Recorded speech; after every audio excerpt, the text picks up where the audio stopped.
Eifion, sut wyt ti? Sai wedi dy weld di ers misoedd. Haia, Sian.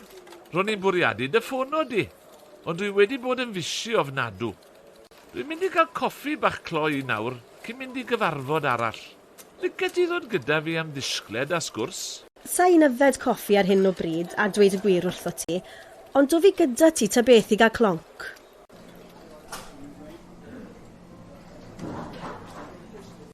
Rete, beth ti moyn?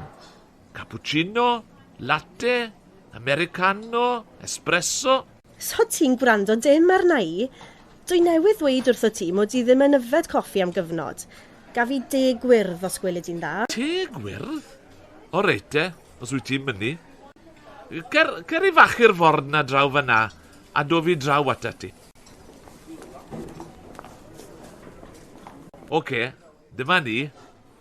Espresso dwbl i fi, a 10 gwyrdd i ti. Dwi wedi cael bobo gacen i ni hefyd. Beth wyt ti moyn? Chocolate chip neu brownie? Dim un i fi, diolch. Dwi ddim yn bita pethau melys chwaith ar hyn o bryd. Dim coffi? Dim cacs? Beth yn y byd sydd wedi digwydd i ti, Sian Roberts? Dwi wedi penderfynu mynd heb goffi a phethau melys am fis i lanhau'r corff. Ro'n i'n cael llawer gormod ohonyn nhw ac ro'n i'n teimlo'n dost.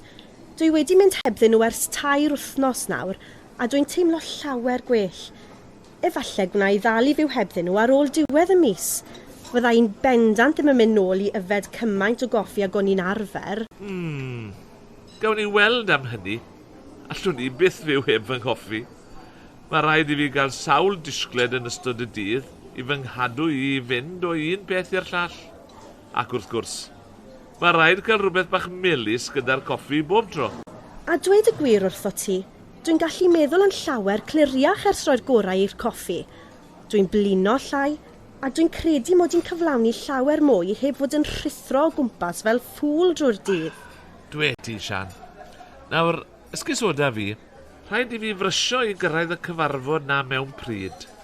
Roedd hi'n braf cael sgwrs dy ti. Mwynhau'r 10 gwyrdd na nawr. Ie, pob hwyl i ti, Eifion. Welai dicyn bo hir gobeithio.